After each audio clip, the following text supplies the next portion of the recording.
যে নিজের গুমের শিকার ভুক্তভোগী, যে প্রধানমন্ত্রী নিজের টর্চারের শিকার, তারা কেমন করে এই আইন বাতিলের পরামর্শ দেয়? মাননীয় স্পিকার, আমি আজ এখানে দাঁড়িয়ে আছি একটি অন্ধকার ঘর থেকে ফিরে এসে, যেখানে আমার মতো আরো শত শত লোককে নিয়ে যাওয়া হয়েছিল, কিন্তু তারা আর ফিরে আসার সৌভাগ্য তাদের হয়নি। তাদের পক্ষ থেকে, তাদের পরিবারের পক্ষ থেকে একটি বিশেষ বিষয়ে আপনার দৃষ্টি আকর্ষণ, এই মহান সংসদের দৃষ্টি আকর্ষণ করতে যাচ্ছি। আমরা যারা গুমের শিকার, সে অন্ধকার ঘরে আমরা মৃত্যুর প্রহর গুনছিলাম। আমরা মনে দিয়েছিলাম এই অন্ধকার ঘরে আমাদের মৃত্যু হচ্ছে, হয় তারা আমাদেরকে হত্যা করবে, এখানে আমাদের মৃত্যু হবে। কথা বলার কেউ ছিল না আমাদের।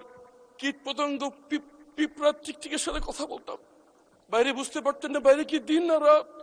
মনে হতো জীবন্ত কবর দিয়ে দেওয়া হয়েছে। মনে হতো যে মৃত্যুর থেকে হাজার গুণ ভালো।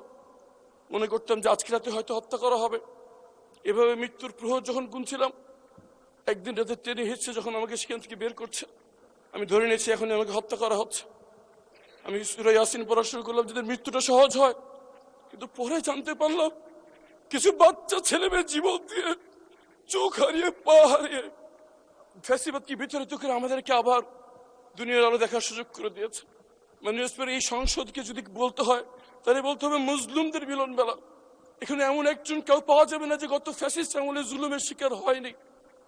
আমি গুমের ভুক্তভোগী যারা ফিরে আসছে তাদের পক্ষ থেকে, গুমের ভুক্তভোগী পরিবারদের পক্ষ থেকে একটি বিষয়ে দৃষ্টি আকর্ষণ করছি।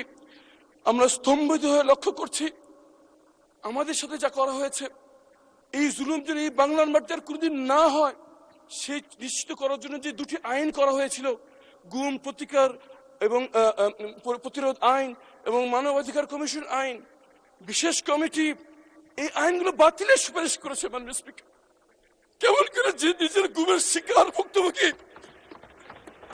যে প্রধানমন্ত্রী নিজের টর্চারের শিকার, তারা কেমন করে এই আইন বাতিলের পরামর্শ দেয়? মাননীয় স্পিকার, আমরা জানতে চাই কাদের কাদের। ধন্যবাদ। মাননীয় স্পিকার, শুধু একটি কথা বলে শেষ করছি।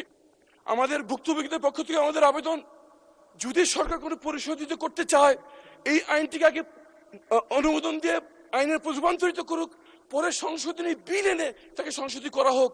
যদি সেটা না করা হয়, 12 তারিখ এই আইনটি বাতিল হয়ে গেলে 13 তারিখ গুমের কোনো সংজ্ঞা থাকবে না। ধন্যবাদ। মাননীয় আইনমন্ত্রী। মাননীয় স্পিকার, আপনার মাধ্যমে মাননীয় সদস্যকে সহমর্মিতা জানাচ্ছি, সমবেদনা জানাচ্ছি। যারা গুম হয়েছেন তারা কেউ আমার স্বজন, আমার ভাই, আমার বোন, আমার আত্মীয়, আমার প্রতিবেশী, আমার বাংলাদেশের মানুষ, আমার জিয়া পরিবারের সদস্য সহ বাংলাদেশের মানুষের তারা হৃদয়ের প্রতিবেশী। মাননীয় স্পিকার, ওনারা যেটা নিয়ে হইচই করছেন, ওনারা সেইটা আইনটা ভালো করে মনে হয় দেখেননি। মানবাধিকার কমিশন আইন এবং গুম প্রতিরোধ আইন যেভাবে করা হয়েছে অর্ডিন্যান্সে, সেটা করলে গুমের শিকার সদস্যদের প্রতি অবিচার করা হবে।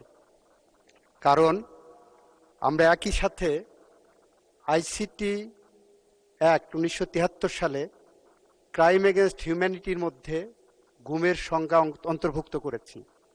সেখানে বিচার হবে, তদন্ত হবে। একই সাথে এদিকে এটা করেছি, আবার গুম আইনে আমরা এটাকে ভিন্ন একটা তদন্তের কথা বলছি। ওখানে সর্বোচ্চ শাস্তি মৃত্যুদণ্ড কিংবা গুমের যারা অপরাধী, সর্বোচ্চ শাস্তি মৃত্যুদণ্ড কিংবা যাবজ্জীবন কারাদণ্ড। গুমের যে আইনটার কথা বলা হয়েছে অর্ডিন্যান্সে, সেখানে 10 বছর পর্যন্ত সাজা দেওয়ার সুযোগ রাখা হয়েছে। মাননীয় স্পিকার, মানবাধিকার কমিশন আইন যেটা করা হয়েছে, ওই আইনটা আমি যখন সময় আসবে আমি দেখাবো। এই আইনটা যদি রাখা হয় এইভাবে, তাহলে বাংলাদেশের মানবাধিকার লঙ্ঘনের শিকার মানুষজন অতিরিক্ত হয়রানি এবং মানবাধিকার লঙ্ঘনের শিকার হবেন। এই আইনের তদন্তের নামে যে টাইম ফ্রেমটা দেওয়া হয়েছে, যে কারণে আমরা বলেছি, আমরা বিশেষ কমিটিতে আলোচনা করেছি, উনি হয়তো ছিলেন না, প্রপারলি অ্যাপ্রেজড উইথ দ্য ফ্যাক্ট না। আমরা বলছি এই দুটো আইনই আরো বেশি যুগোপযোগী, আরো বেশি জনকল্যাণমুখী, আরো বেশি ন্যায় বিচার নিশ্চিত করার জন্য আমরা এই সেশনের মাঝামাঝি বা পরবর্তীতে অংশীজনদের সাথে আলাপ আলোচনা করে পরবর্তীতে সুনির্দিষ্টভাবে বিল আনবো, যাতে করে অপরাধীরা কোনোভাবেই ছাড়া না পায়। কারণ ব্যারিস্টার আরমান আমার ভাই, আমার স্বজন, আমার সহকর্মী। উনি দীর্ঘদিন ধরে যেভাবে গুমের শিকার হয়েছিলেন এবং এভাবে বাংলাদেশের 700-র বেশি মানুষ গুমের শিকার হয়েছিলেন, তাদের মধ্যে আমাদের মাননীয় স্বরাষ্ট্রমন্ত্রী এখানে আছেন। স্বরাষ্ট্রমন্ত্রী যেভাবে গুমের শিকার হয়েছিলেন, মৃত্যুর প্রহর গুনেছিলেন প্রতিদিন, তাকে যেভাবে পার্শ্ববর্তী রাষ্ট্রে ডাম্পিং করা হয়েছিল, যেভাবে উনি বিচারের মুখোমুখি হয়েছিলেন, যেভাবে উনি বাংলাদেশে ফেরত এসেছেন, এটা মনে করার কোনো কারণ নাই।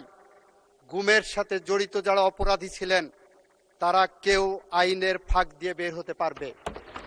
সে কারণেই আমরা বলেছি, গুমের আইনে যে সাজা প্রেসক্রাইব করছেন, গুমের আইনে যে তদন্তের পদ্ধতির কথা বলেছেন, আর আইসিটি অ্যাক্টে যে গুমের ক্রাইম এগেনস্ট হিউম্যানিটির কথা বলেছেন, দুইটার মধ্যে যাতে সাংঘর্ষিক কোনো অবস্থা বিরাজমান না থাকে, সে কারণে এই আইনগুলো আমাদের যাচাই বাছাই করা দরকার। গুম আইনে আবার মানবাধিকার কমিশন আইনের তদন্ত সংস্থাকে রেফার করা হয়েছে।